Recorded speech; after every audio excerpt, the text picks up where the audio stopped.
Podcast que difunde información y democratiza conocimiento. Con fundamento, con fundamento. Si quieres descubrir nuevas historias, conéctate con fundamento. Nuevamente bienvenidos y bienvenidas a este nuevo podcast con fundamento.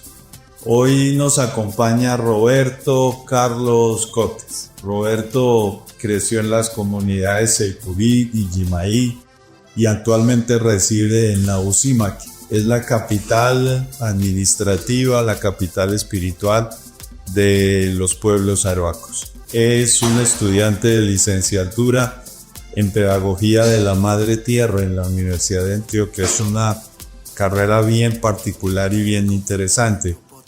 Y en este camino pues lidera un proceso que ha liderado la construcción de los diseños curriculares de los programas que el SENA está llevando a cabo allá en la ciudad, en la comunidad de Nausímaque. Roberto Carlos pues se ha destacado por ser el enlace entre los mayores, entre los mamos, entre las autoridades indígenas de Nausímaque y el Servicio Nacional de Aprendizaje, SENA. Este proceso de construir unos currículos de manera participativa y desde abajo hacia arriba, es decir, de una manera autónoma por parte de las comunidades indígenas, ha sido de verdad todo un aprendizaje, sobre todo para nosotros quienes formamos parte de la familia del Servicio Nacional de Aprendizaje SENA. Y ha sido un aprendizaje porque hemos entendido que en una democracia hay diferentes cosmovisiones, hay diferentes formas de entender la vida, de entender la naturaleza y de relacionarse con ellas, con ellos y sobre todo pues de poder transcurrir la existencia. Roberto, entonces de verdad muchas gracias por estar hoy aquí con nosotros y bueno, vamos a tener una charla así informal, amena. Cuéntanos cómo es la vida en Nausímaque, reducidamente, cómo es un día allá, a qué horas se levantan, en qué transcurre la jornada, cómo es un transcurrir cotidiano en Nausímaque. Nosotros lo vivimos, yo lo viví, pero fue muy cortico porque solamente los pudimos goterear 2 días. Pero ¿cómo es la cotidianidad allá en Nausímaque? Bueno, en primer lugar, pues, en nombre de mi pueblo, pues quiero reiterar el agradecimiento por abrirle las puertas, sobre todo. Pero yo creo que es la primera entrada que hace el pueblo arhuaco y que también le da pie a los otros pueblos indígenas, a los otros compañeros, los otros pueblos del país, de interés y de querer conocer a esta maravillosa institución, teniendo en cuenta pues toda la experiencia vivida y tal cual como lo manifestaba usted. No sé de dónde sacó de que yo crecí en Seipurí, le faltó decir dónde nací. Yo nací en la comunidad de Simonorúa.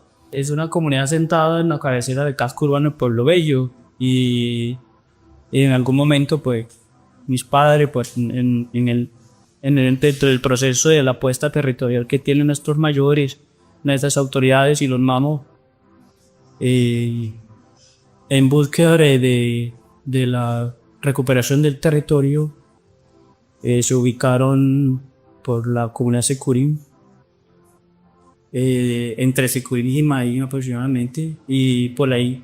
Por esa zona, en esa cuenca crecí y siempre de cerca con las autoridades, siempre de cerca con mi familia y los papás.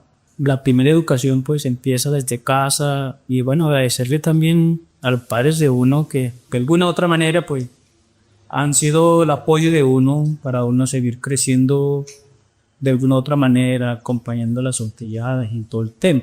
Yo comencé a vivir en Nabucima que a partir del 2020 es una experiencia seguramente que los compañeros de Ahuaco, que los jóvenes de Ahuaco, que llegamos a Nabucima que pues, era en búsqueda de volver a regresar a Nabucima que porque mis mayores, nuestros ancestros, pues fueron de Nabucima aquí.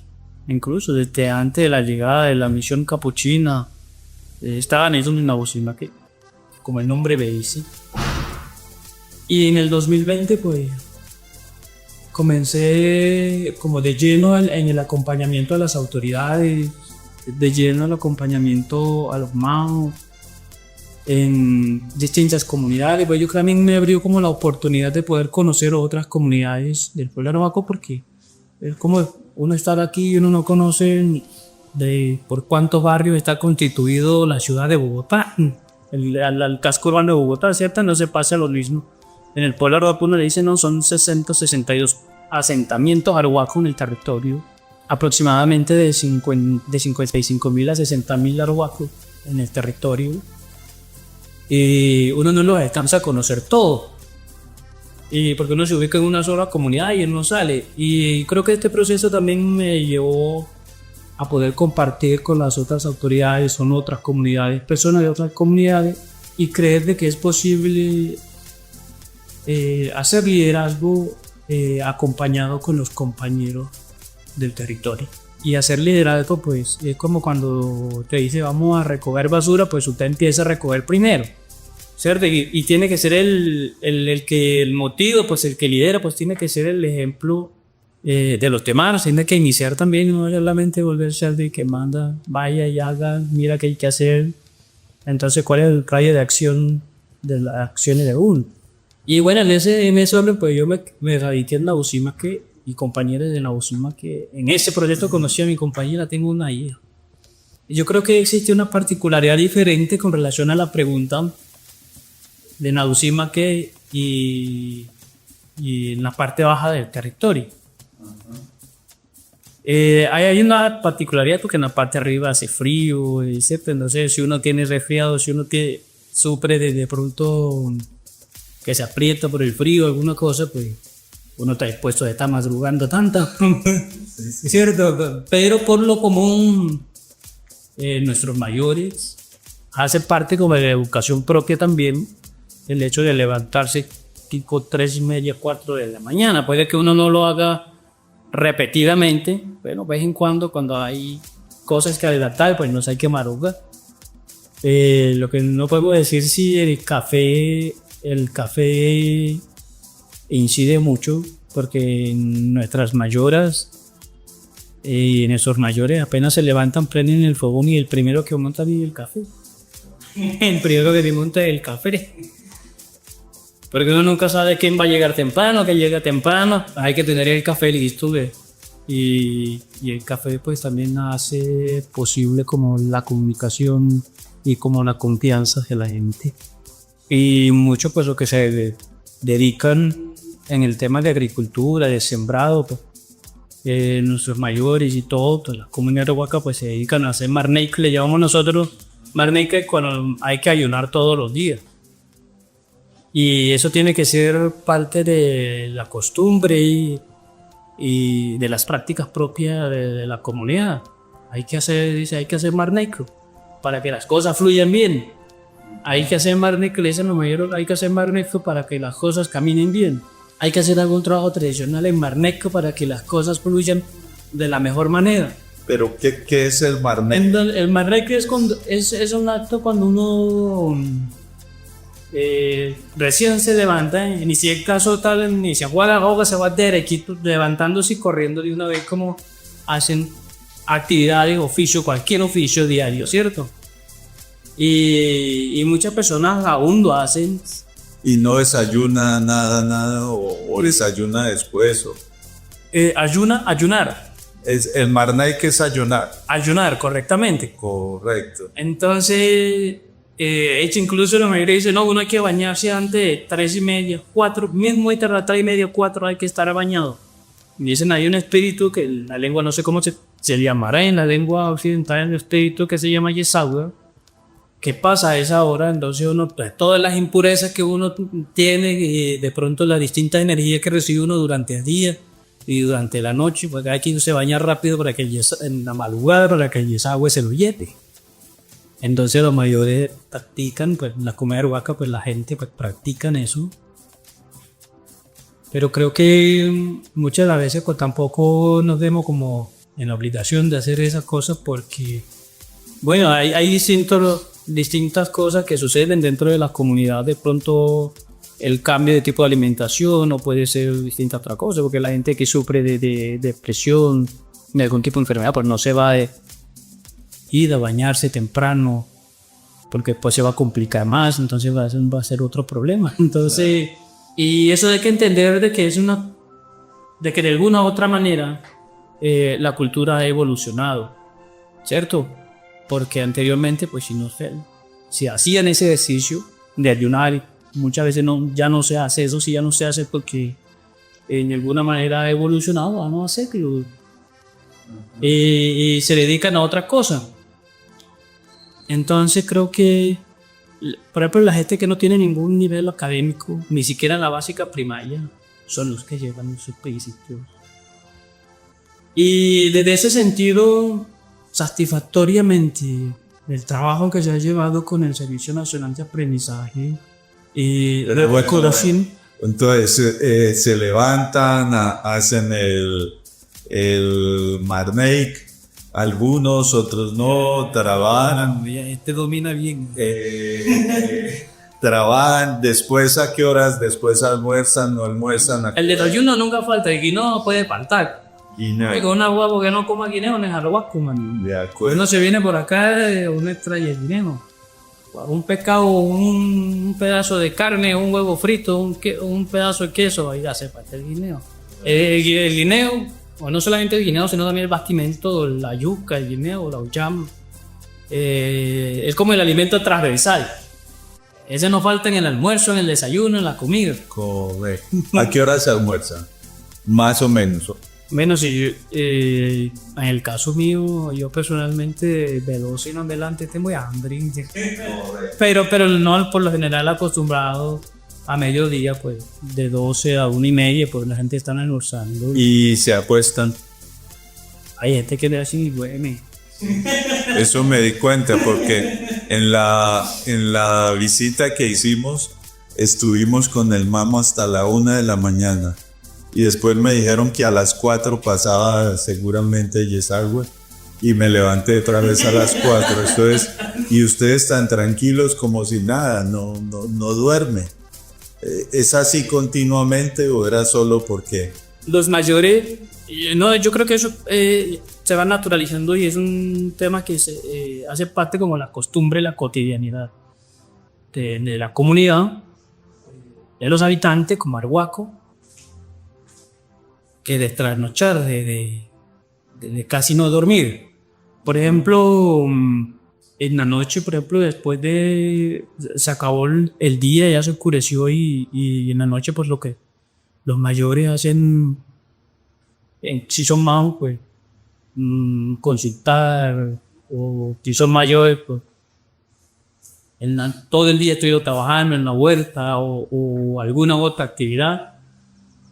Y dedican parte de la noche, tipo de hasta 10 de la noche o 11 de la noche, a conversar, a contar historias, como la transmisión de la educación, lo que se tiene que hacer normalmente, que se transmite de generación en generación. Y los mayores tienen eso.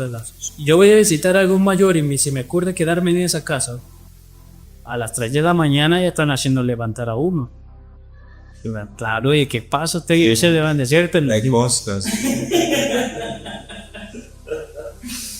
Y esa actividad, Roberto, de Mambea, ¿qué significa? Para ustedes tiene un contenido obviamente espiritual. El vestido, ¿qué significa? El atuendo que tienen en la cabeza.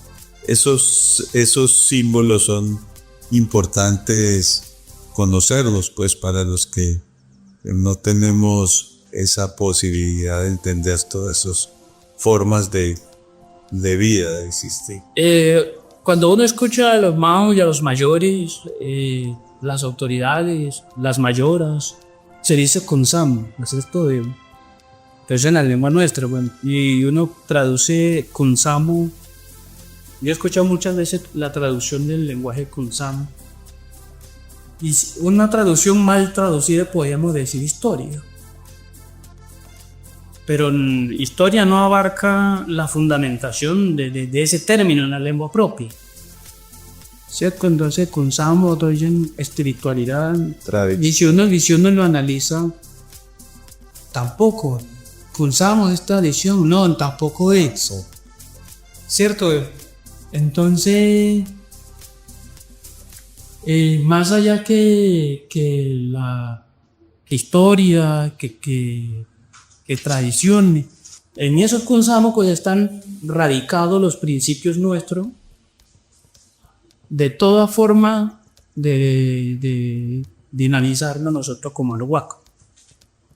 Y no solamente el huaco, sino también nosotros tenemos una particularidad que existe como una visión y una complementariedad con los pueblos de la sierra. Y los pueblos de la sierra son los pueblos poporeros, ya. Porque en pueblos de la sierra que andan con calabazas y andan poporeando donde lo vean. Si no es cancuamo es huigua, si no es huigua es escogi, no es agua. Porque ellos son los que poporean, no encontramos otra cultura que poporeen. Mambean sí hacen el uso de la hoja de ayo, sí, pero no en la cultura. Bueno, entonces en el caso del pueblo arroco, el tema de la vestimenta, el tema de tener un poporo, es un tema, con el tema del poporo, pues es un tema que tienen los hombres, pero existe una fundamentación que está basado dentro del Kunsama. Y eso es lo que cuando dicen ley de origen, todo eso es como la manera de buscar englobar todos los principios del pueblo arhuaco. Y esto hace parte de una rama de la ley de origen. Entonces el poporo pues para nosotros representa el poder femenino, la sabiduría femenina. Por eso las mujeres no lo tienen. Y uno lo tiene en el momento cuando se casa, se matrimonio, pues en el momento que se lo entregan a uno mediante orientación y todo un proceso que se tiene que llevar a cabo tradicionalmente.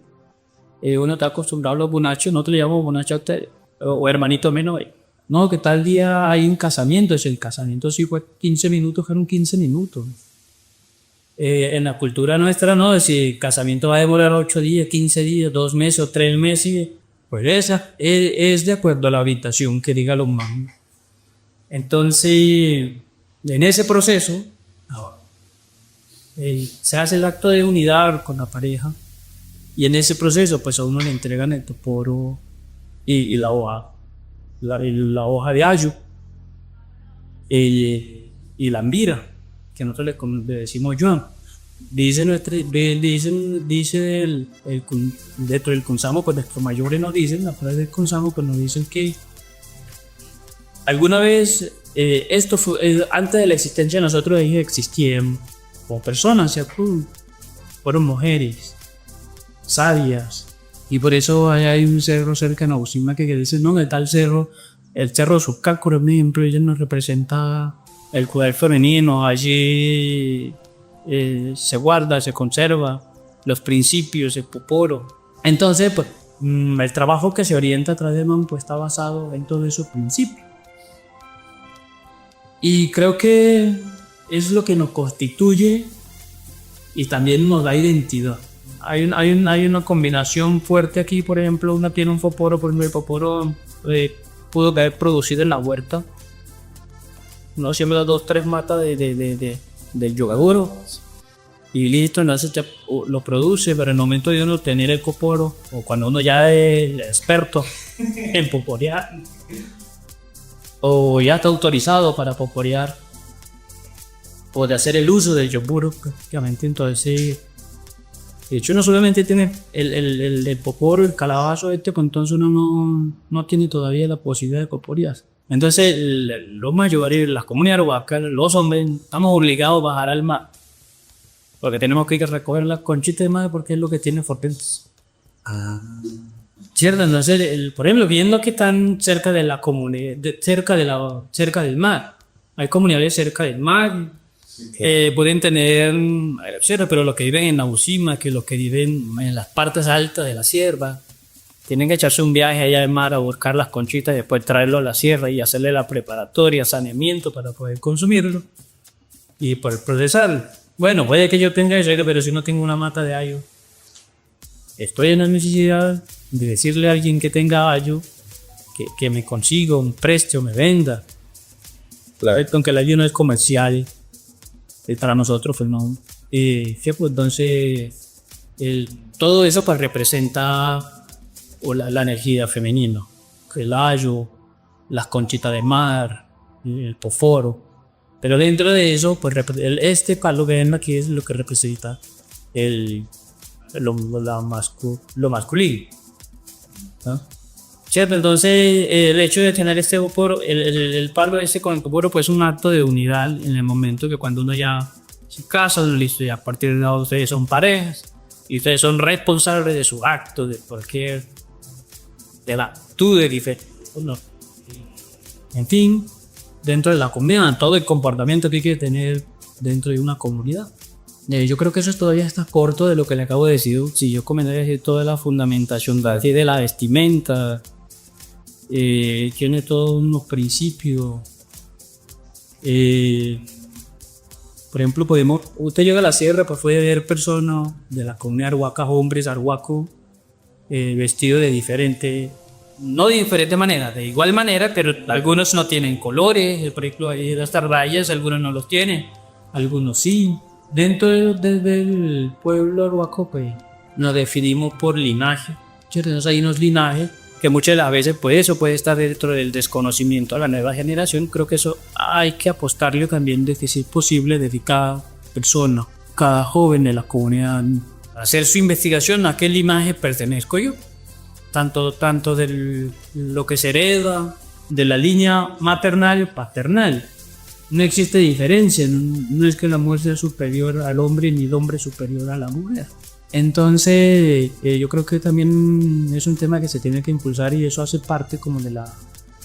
tiene que ser parte de la educación propia, que los jóvenes le permitan y sentirse orgullosos a qué linaje pertenezco. Entonces, de acuerdo al linaje de quien que pertenezca, pues también tiene el conocimiento y la conciencia, los diseños de su vestimenta. Ya no sé, nos dicen los señores, y bueno, donde quiera que vayamos nosotros, bueno, en gorro, uno allá, ahí llevamos los picos nevados.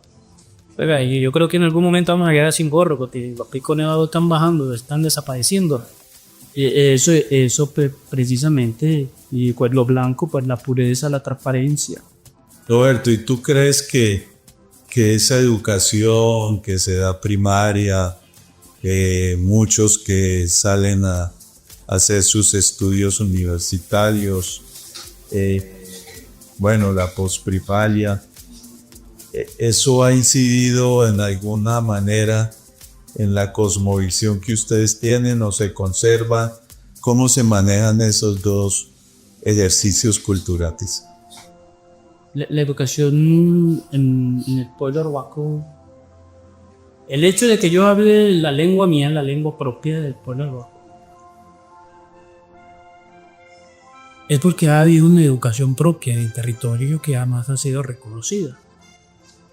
Bueno, uno dice no necesitamos que la reconozca, necesitamos fortalecer esa lengua, pero a partir de tantas acciones que ha sufrido el pueblo arhuaco y muchas luchas históricas que ha tenido el pueblo arhuaco, con el tema de la colonización, con la evangelización, en fin, de pura cosa no ha desaparecido la lengua, piensa uno, ¿cierto? Y si hasta estas alturas todavía hay hablantes en todos los pueblos indígenas, en este caso en particular el pueblo arhuaco, del hecho de que exista el habla de la lengua propia, y es porque ha existido educación que se implementa al interior de la comunidad.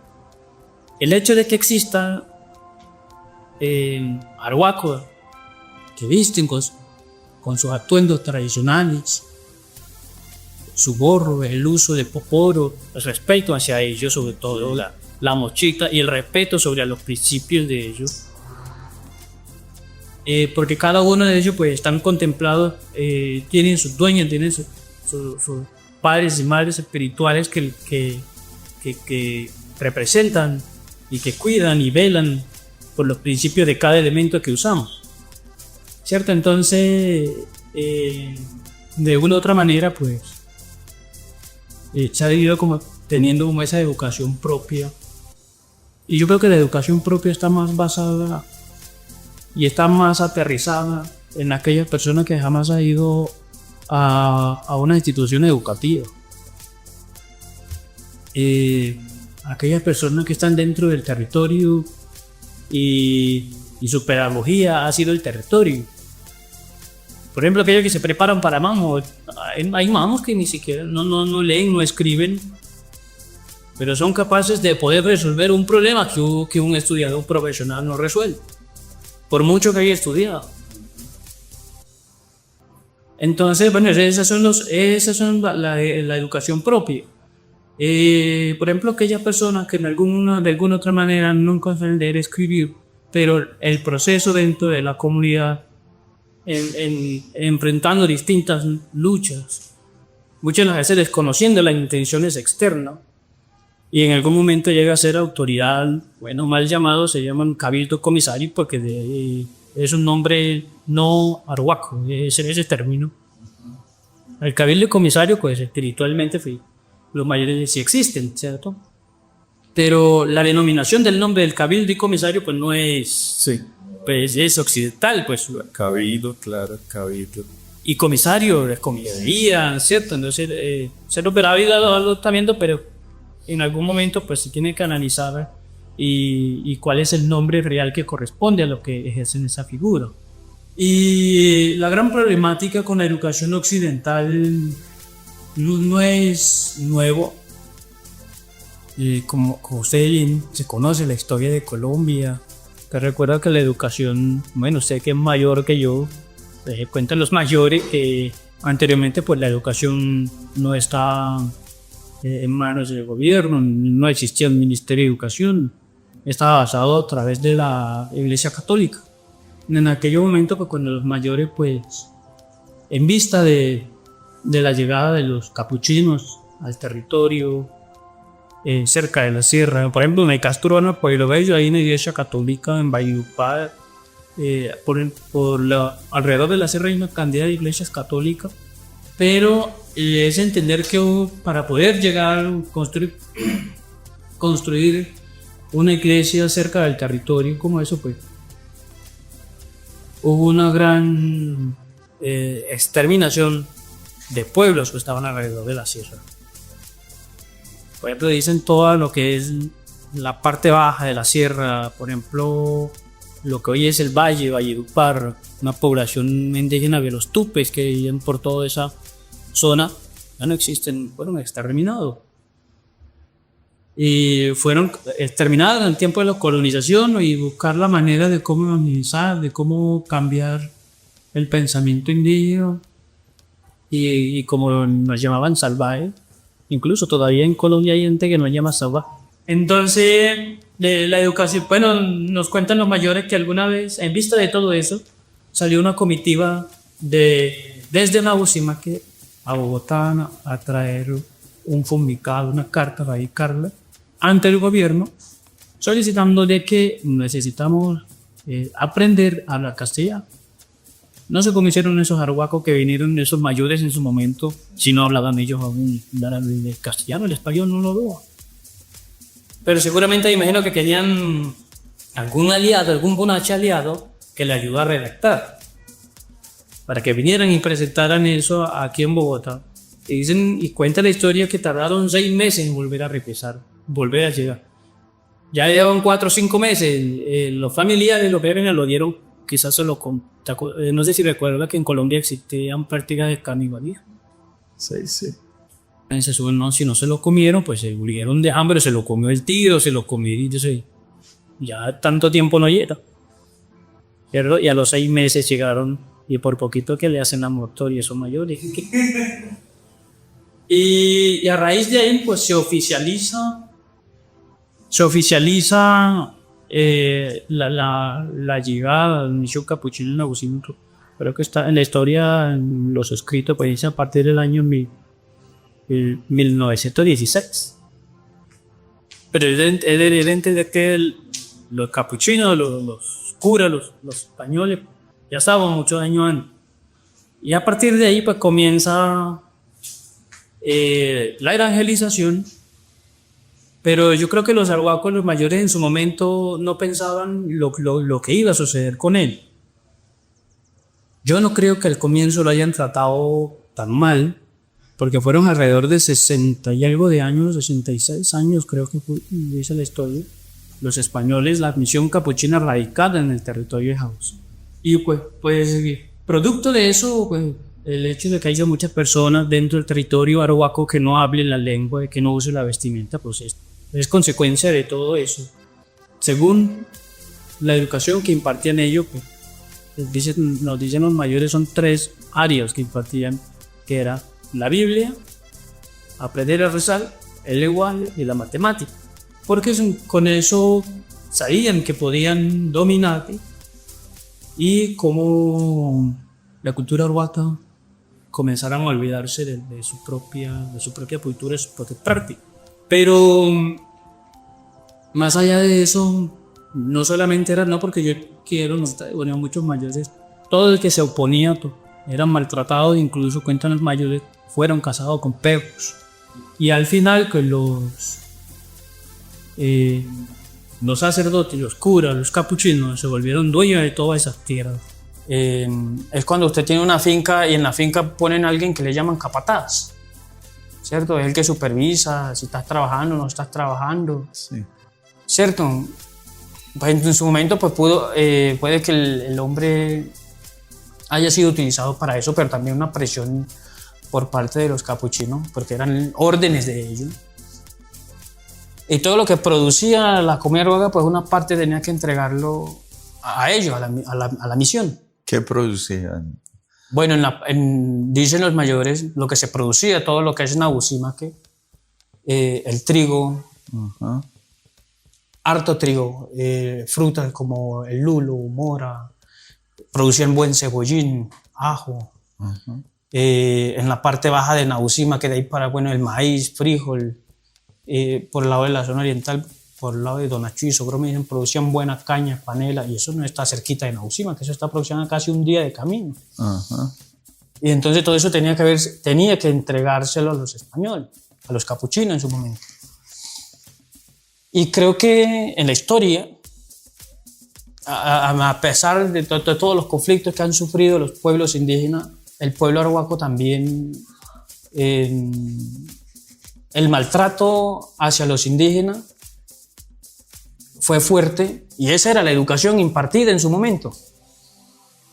Porque tenían que aprender sí o sí matemática, tenían que aprender sí o sí, en su momento pues le llamaban español, y aprender a rezar, aprenderse de la Biblia, los capítulos, a buscar los versículos. Bueno, yo lo digo de esta manera porque los mayores que han tenido la experiencia pues es lo que le cuentan, ¿cierto? Entonces llegó un momento donde muchos mayores huyeron. No, pero los primeros mayores que huyeron, dicen que huyeron por el lado de Donachuy, por Sobromén, pero también huyeron mayores por la comunidad que hoy en día se llama Seranco. Eso está por la cuenca Aracataca. Y las comunidades, los mamos y las autoridades que emigraron, que prácticamente huyéndole a los españoles, comenzaron a reunirse, a conversar, y no de la noche a la mañana, sino planear de cómo iba a ser posible que eso se termine, el maltrato indígena y la expropiación de tierras. Bueno, y de alguna u otra manera, pues, algunos mayores también me cuentan de que había un padre que estaba, no sé si llegaría de pronto de encargado o mientras tanto.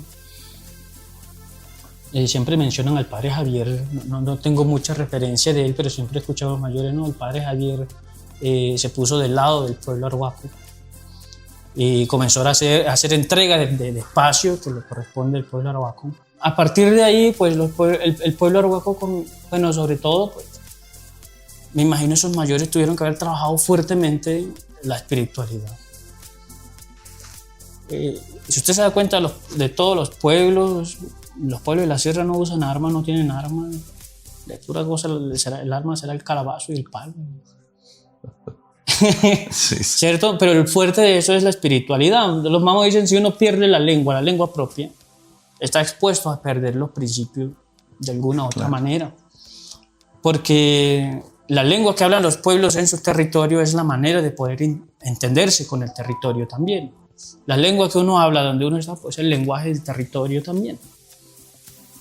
Entonces, yo pienso que los mayores y los mamos en su momento pues tuvieron que haber trabajado fuertemente en esa materia para lograr el objetivo de la expulsión de los capuchinos. Algunos dicen, no, fue una salida pacífica. Otros dicen, no, fue una salida a presión, donde hubo incluso hasta intento de muerte. ¿Cierto? Muchos dicen eso, pero creo que yo siempre estoy del lado de los mamos y los mayores. Yo creo que lo que ellos hicieron fue lo que tenían que hacer. Y de un día para el otro, en el año 1982, el boom en Colombia, el boom en América Latina, toda América, de los primeros indígenas en expulsar a los capuchinos de su territorio. Fueron los primeros, el pueblo arhuaco, y a partir de ahí yo creo que el pueblo arhuaco se vuelve un referente a nivel nacional. Ajá. Y comienza a participar en las distintas organizaciones, y también el movimiento indígena del país, pues también de una u otra manera, pues también venían organizándose desde mucho más antes, y ahí es donde el pueblo arhuaco también entra a ser parte del movimiento indígena en el país. Y por ejemplo el pueblo arhuaco pues tiene su organización que es la CID. Bueno, lastimosamente en las condiciones que se encuentre hoy como figura, no como pueblo, como figura, la CID como figura administrativa me refiero, fue la segunda organización en el país. Y bueno, el pueblo arhuaco, la CID, pues no tiene ninguna otra filial. Pues por ejemplo, en lo que participa en la mesa permanente de concertación, pues hay 7 organizaciones, pero las demás organizaciones tienen todas filiales de los 115 pueblos que existen en el país. ¿Cierto? Entonces muchos pueblos son afiliados o son asociados de alguna manera a las distintas organizaciones que participan. Entonces ahí inicia el proceso educativo como más cerca, porque a partir de ahí es donde se declara, no retengo en qué año fue, que dicen los mayores, por ejemplo, cuando se declara que el pueblo arhuaco administraría su educación. Y el pueblo arhuaco tiene un comité de educación. Por el lado del Magdalena Guajira, pues hay otro comité de educación. El resguardo arhuaco hay un comité de educación, y por parte del Magdalena Guajira pues hay otro comité de educación que de alguna u otra manera, pues buscando la manera, las posibilidades de que en los espacios educativos se puede implementar la educación propia. Pero creo que la exigencia y el sistema rige para todo. Colombia no tiene todavía su sistema educativo hasta ahorita. Y creo que los pueblos indígenas han tenido su sistema educativo por historia. Y creo que esta vez puedan, que diga uno, no, si en los colegios, en las escuelas, cómo es el tema educativo o el sistema educativo, pues hay una exigencia fuertemente que de alguna u otra manera coloniza a la juventud, ¿cierto? Bueno, anteriormente, por ejemplo, en mi época, no hace mucho, yo no puedo decir, usted puede decir en su época, hace años, pero yo digo en mi época no hace mucho. A mí me daban la clase de la historia del descubrimiento de Cristóbal Colón. Y yo creo que en estos últimos años, en estos últimos 2, yo creo que en este gobierno sobre todo, ha venido cambiando como ese término, nunca hubo descubrimiento. De acuerdo. Y entonces yo creo que en este gobierno, en los colegios, en las escuelas, que comienzan a conversar en ese sentido, pero no está por fuera de que nuestros docentes, por el sistema que se rige, están obligados a preparar a los estudiantes para que le respondan a una universidad más no un proceso comunitario. Eso es muy importante. Hasta allá era que quería llegar, ¿cierto? Porque esa educación, si tiene que responder es a la continuidad de un proceso educativo más occidentalizado, pues obviamente cambia un poco la cosmovisión que ustedes tienen, y ese ha sido el reto nuestro en la construcción colectiva que hemos hecho del pensum y del programa en los técnicos que ha llevado el SENA. Y nos hemos dado cuenta que no es fácil que los instructores, que los expertos en construcción de currículos, que todos ellos entiendan que para poder dialogar en términos de igualdad con la comunidad, pues son ustedes los que deben en determinado momento construir todos esos procesos de acuerdo a su idiosincrasia, de acuerdo a su cosmovisión, de acuerdo a sus prácticas ancestrales, de acuerdo a sus creencias. Y bueno, me parece que ese es el gran reto que tenemos. Determinar estos pensum. Creo que tenemos pendiente una reunión para ya finiquitar, pero ese diálogo en términos de igualdad es bien complicado porque los bonachos a veces nos creemos no hermanos menores sino hermanos mayores. Cuando nuestra experiencia, y tú lo decías ahora, es cierto, nuestro sistema educativo está permeado grandemente por otras culturas, que si bien es cierto no las podemos negar, ni más faltaba, pues han olvidado que nosotros también teníamos ancestralmente unas creencias y unos principios y unos valores. Y bueno, creo que eso es algo en lo que hay que trabajar mucho ahora en los contenidos educativos, porque lo decía un gran politólogo, Gramsci, la hegemonía cultural funciona porque es una especie de poder que se ejerce desde el Estado sin necesidad de que haya armas o haya autoridades, no, es algo muy sutil que va siendo aceptado normalmente. Y si eso pasa aquí, y si de pronto se traslada a esas comunidades indígenas, puede llegar el día en que ustedes vean eso como normal. Porque a través de la educación, pues si se me permite la palabra, se puede alienar mucho la mente de cualquier persona. Entonces ahí es donde está el peligro, y por eso insisto, desde el SENA hemos procurado que eso no ocurra. Hemos tratado de ser cuidadosos y bueno, eso me lleva entonces ya como al último o a uno de los últimos temas, porque ustedes practican la agroecología. Yo siempre recordaré una de las primeras veces que fui a la comunidad, la primera vez, cuando ustedes nos dijeron que necesitaban un técnico en agroecología. Y yo les dije, pero ¿para qué un técnico en agroecología si ustedes saben más agroecología que nosotros? Y uno de ustedes me respondió, creo que fue David Alexander. Si mal no recuerdo, me dijo, sí, nosotros podemos saber más de agroecología que ustedes, pero si no tenemos una certificación del Estado, una certificación del SENA, ninguno nos va a creer. Entonces, por eso esos pensum, más que imponernos nosotros, creo que son ustedes los que han venido elaborando, y vamos a darle el toque final para que así sea. Pero esa práctica agroecológica, que es fundamental en toda nuestra política de campesina, porque de ahí parte campesina, diría yo, de la práctica agroecológica, ¿cómo ustedes la han defendido para que nosotros podamos tener verdadera soberanía alimentaria? Bueno, yo creo que en primer lugar es una necesidad en el territorio de fortalecer la soberanía alimentaria, no solamente el pueblo arhuaco, para todos los pueblos indígenas.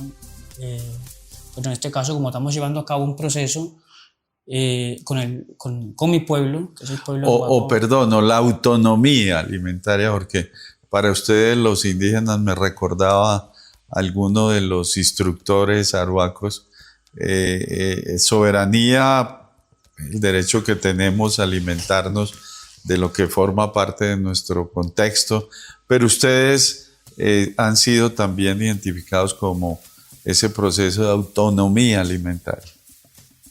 Pero bueno. Sí, bueno, yo creo que en ese orden, pues creo que, como lo decía, es una necesidad que existe dentro del territorio arhuaco. Yo creo que el tema de producción agrícola y pecuaria va muy relacionado y se tiene que tener muy presente toda la parte ambiental, porque no podemos ponernos a producir y destruir. Destruir para producir alimentos, pues, no está bien. Entonces yo creo que una de las estrategias pues también podemos conseguir en este proceso de cómo fortalecer en pequeños espacios la mayor producción. Porque uno de los retos grandes que tiene el pueblo arhuaco frente a la ampliación del territorio, bueno, muchos se preguntarán, bueno, esos arhuacos ¿qué tanta tierra quieren? Otros dirán, bueno, esos arhuacos ¿qué se creen? Que toda la tierra es para ellos. Pero hay una preocupación grande por parte de los mayores y de las autoridades con todas las acciones que se quieren implementar por parte de los bunaches, de los hermanitos menores, alrededor de la sierra y dentro de la Sierra Nevada. Y todo lo que tiene que ver con minería, con fracking, con talas de árboles en grandes extensiones. Hay muchas multinacionales con intereses dentro de la sierra. Hay una cantidad de solicitudes de proyectos de minería.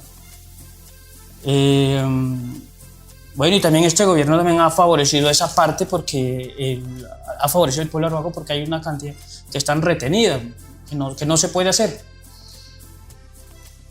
Y entonces, por ejemplo, en el momento de que los mayores en la apuesta, en la política interna del pueblo arhuaco frente a la ampliación o recuperación del territorio, en el momento de ubicar una familia, pues la familia que se ubica en un espacio, en un predio, en la parte baja de la sierra, pues tiene que tener un concepto claro frente a la apuesta que tienen los mayores para cuidar y salvaguardar lo que se contempla dentro de la sierra. Entonces, si a una persona, por ejemplo, a mí, un ejemplo, o a usted que sea arhuaco, le entregan 10 hectáreas de tierra y solamente tiene el derecho de hacer uso un 25%. De 10 hectáreas, ¿cierto? El 25% está en todos sus derechos para poder producir, pero usted tiene que saber a dónde lo va a poner a producir, porque usted no va a poner a voltear piedras en un lugar de pagamento, un lugar de armonización con el territorio. Porque nada estamos haciendo. Entonces, pues la extensión va a ser mucho más pequeña, donde va a producir, pues una parte tiene que dar como zona de reserva y conservación ambiental. Porque hay que garantizarle el derecho a todos los elementos y especies que existen alrededor de la sierra. Porque de alguna u otra manera el pueblo arhuaco lo que busca también es garantizarle el derecho a la existencia, a la naturaleza, desde una hormiga hasta el jaguar. Porque de eso se trata la vida, de la complementariedad y el entendimiento con el territorio. Entonces, afortunadamente nosotros estamos ubicados en la Sierra Nevada de Santa Marta, donde tenemos todos los pisos térmicos, desde 0 metros sobre el nivel del mar hasta bajo 0 grados, que digo. Uh-huh. ¿Cierto? Entonces hay una particularidad. Comenzamos en la parte baja de la sierra cultivando coco, podemos empezar cultivando coco, maíz, productos que se dan en la parte baja de caliente, y terminamos produciendo papa arriba. ¿Cierto? Uh-huh. Entonces, muchas de las veces, pues los compañeros arhuacos que están en la parte arriba, en Abusimaque para arriba, pues se dedican a la producción de cebollín, harto cebollín criollo, la papa, entre otras, sobre todo verdura. Y en la parte baja hay buena producción de cacao, café. Entre más abajo pues encuentras maíz, frijol, otros tipos de cultivos. Y lo mismo, y la tenencia de animales pues no puede ser en grandes extensiones. También existe una regulación, pero eso es un acuerdo interno con la comunidad y con las autoridades, que no se puede tener en grandes extensiones los animales, porque no terminamos haciendo lo mismo que hacen los grandes hacendados. Claro, ganadería extensiva. Entonces, eso pues es un tema de control, de poder regular y poder conservar, porque hay que garantizar el agua. Y la única manera de garantizar el agua o garantizar la existencia de la naturaleza es que ella misma se rejuvenezca, de que ella misma se recomponga, porque no sé en qué consiste de que usted coge y siembra un árbol porque voy a reforestar y parece que ese es el que más le gusta el mulo o el chivo. No sé si tendrá otro sabor diferente o más sabroso, pero se lo comen. Claro. Y en cambio el que nace solo y crece nunca le pasa nada, crece y entonces para poder recuperar un espacio que está árido o está utilizado, por ejemplo en la parte baja de la sierra tanto glifosato usaron para recuperar, pues no es fácil y el mismo territorio se rejuvenece, pues se recupera por sí solo. Entonces uno no tiene necesidad de decir no, que vamos a sembrar así de alguna u otra manera, pues uno está en la obligación de sembrar porque usted va a hacer uso de los árboles. Por ejemplo, hay que sembrar árboles maderables también, porque usted tumba un árbol que tiene más de 30, 40, 50, hasta 100 años. Pero a compensación de eso, pues hay que sembrar alguno para que la generación suya también pueda hacer uso de esa madera. Porque si solamente se va a dedicar a cortar los que crecen solo, pues no tiene ningún sentido.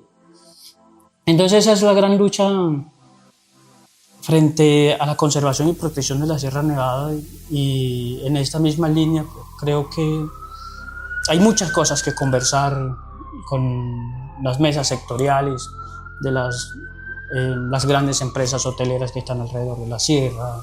Hay que sentarse a entendernos en ese sentido, pero yo creo que muchas de las veces hacen el deber de escuchar, pero no ponerlo en práctica lo que verdaderamente se quiere. Por ejemplo, yo le pongo un ejemplo, el río Guatapurí, desde hace años han venido buscando la manera de cómo montar un proyecto y represar el río Guatapurí. Eso es una de las peleas que ha tenido el pueblo arhuaco, discusiones, digamos, una discusión que ha tenido el pueblo arhuaco con la ciudadanía vallenata, pero no es por capricho de nosotros, sino necesitamos garantizarlo y que se represa allí. Tenemos la experiencia de la represa Ranchería. De muchas represas. Entonces no se puede hacer represa y no, que eso le garantiza el bienestar. No, tenemos experiencia. No, eso cambia el clima, deja por fuera muchas especies que no se pueden cultivar, tiene problemas sociales.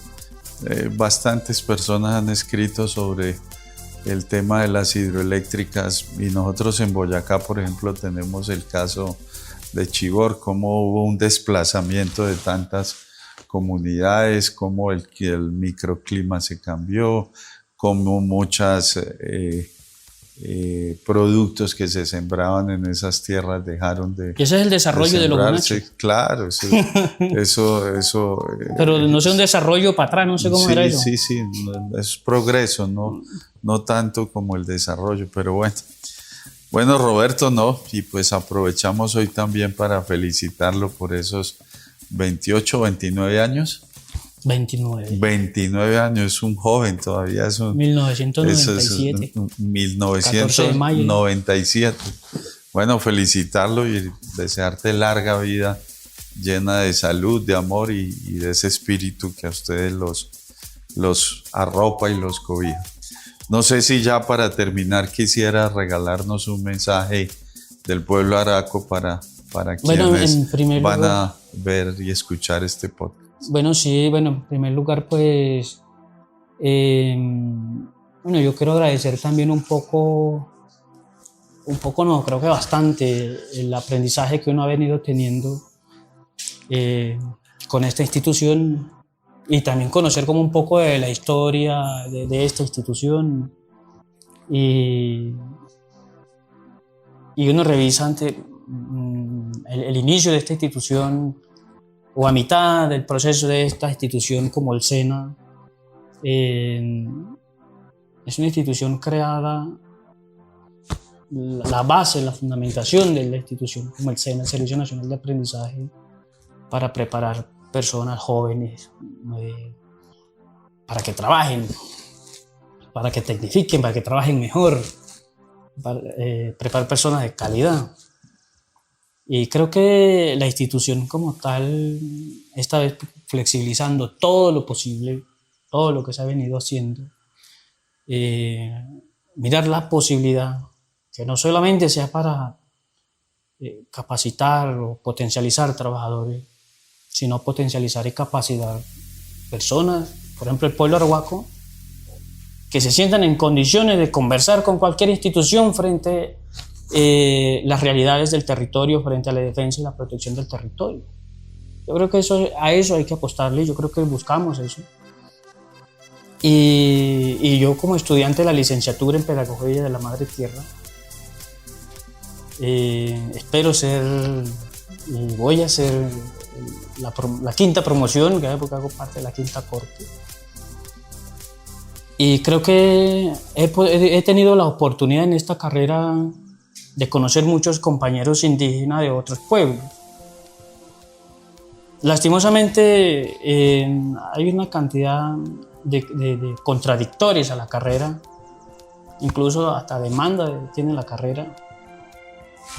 Uno dice, bueno, ¿qué necesidad tiene esa gente, otras personas? ¿O es que no han entendido, o tanto será el racismo, o tanto será todavía la exclusión en este proceso? Y yo comparto con muchos compañeros indígenas en esa carrera. Y también pues muchos de los compañeros que de esa carrera me siguen y también están pendientes como lo que estamos haciendo en este proceso con el SENA. Cuando nos encontramos, el SENA me pregunta, ¿cómo van con eso con el SENA? ¿En qué han llegado con el SENA? ¿Cierto? Entonces hay una expectativa de una cantidad de jóvenes en la que uno se encuentra. Y nosotros creemos que podemos hacer cosas buenas con el SENA, pero así como lo están haciendo, porque nosotros no, porque el SENA pues no tenemos el acercamiento. Pero creo que es una posibilidad de poder generar espacios de conversar con el SENA. ¿Cierto? Son los compañeros indígenas y yo los miro a ellos porque no son líderes políticos, sino son personas que vienen desde los territorios. ¿Cierto? Por ejemplo, en el caso de uno, yo vivo en Nagucima, que somos 10 compañeros en la licenciatura en Pedagogía de la Madre Tierra que viven en las distintas comunidades, pero en el territorio, no viven en las ciudades.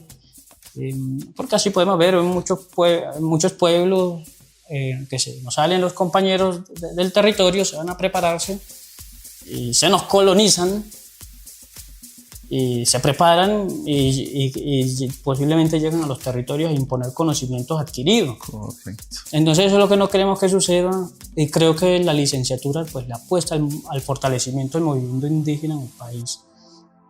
Y yo me siento orgulloso de ser parte de esa carrera, pero también me siento orgulloso de lo que uno concibe y de lo que fueron capaces de hacer esa carrera. Nosotros podemos, como pueblo arhuaco, algo muy similar con estos programas, pero como dirigido al pueblo arhuaco, para el territorio arhuaco. Es fundamental y estoy seguro que en algún momento los compañeros indígenas de cualquier pueblo que sea van a decir, nosotros queremos conocer esos ejemplares. Y siempre van a estar pendientes quién estaba en la cabeza de esto en la dirección. Bueno, ahí estaba Londoño. Ahí estaba Londoño, ¿cierto? Pues eso es lo primero que se busca. Bueno, ¿quién estaba en el gobierno de quién? Pero ¿quién estaba en cabeza de esto en la dirección? ¿Quién estaba? Ahí estaba Londoño. ¿Ahí cómo lo hicieron? Bueno, hay que documentarlo también para que quede para la historia. Y que no solamente sea para que quede para la historia, sino para que sea para que enseñe a los nuevos llegantes, a cualquiera que sean. Y también para que la ciudadanía del país conozca, y sí, creo que a través de los medios, a través de las redes, la oportunidad de conocer las particularidades y de lo que se tiene en Colombia. Y es de admirarlo y le agradezco inmensamente a la institución. En primer lugar, bueno, Londoño dice, no, nosotros le agradecemos a ustedes por permitirnos llegar aquí. Y nosotros decimos, no, nosotros también, porque la institución, ¿cuándo le había abierto las puertas a los pueblos indígenas? Bueno, el pueblo arhuaco, ¿cuándo? ¿Cierto? No, bueno, si sienten ustedes que le abrimos las puertas para entrar al territorio, no, y nosotros sentimos, no, la institución le abrió las puertas al pueblo arhuaco para poder hacer un proceso que signifique y que se lleve a cabo a largo tiempo y que de alguna otra manera que los jóvenes puedan aprovechar eso dentro del territorio, no solamente los jóvenes, todo el que quiera. Perfecto. Entonces eso es lo que tendría que decirle, y muy contento y orgulloso de conocer la institución y la voluntad del personal que dirige eso. Eso depende mucho de quien dirige. Bueno, no, a ustedes de verdad muchas gracias. Lo importante, más que quién lo ha hecho, quién lo inició y quién espera pues que continúe lo vital es que se está haciendo, y ha sido la confluencia de muchos directivos de nuestro Servicio Nacional de Aprendizaje, de líderes y lideresas arhuacos y arhuacas, y sobre todo pues el mandato del presidente Gustavo Petro, que fue quien nos instó y quien nos pidió pues que llegáramos a esos sectores a los cuales difícilmente había llegado el Estado con programas de formación complementaria, técnica y bueno, esperamos que tecnológica. Por eso hemos llegado a las comunidades indígenas, no solo a los arhuacos, a los wayú, a los zenú, a muchos otros.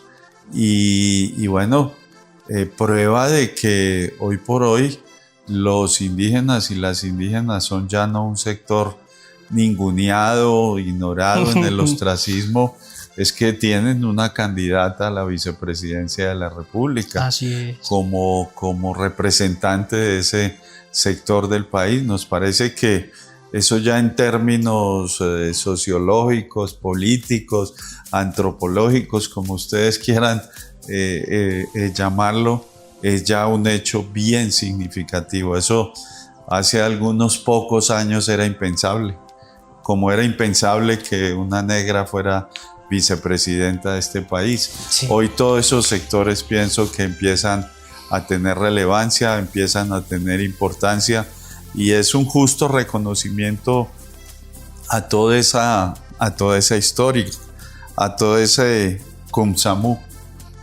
de los pueblos indígenas. Bueno, Roberto, de verdad, muchas gracias por aceptar esta invitación y compartir todas estas historias con nosotros. Este fue otro capítulo de este podcast Con Fundamento. Los esperamos en una próxima cita y no se les olvide, mucho fundamento.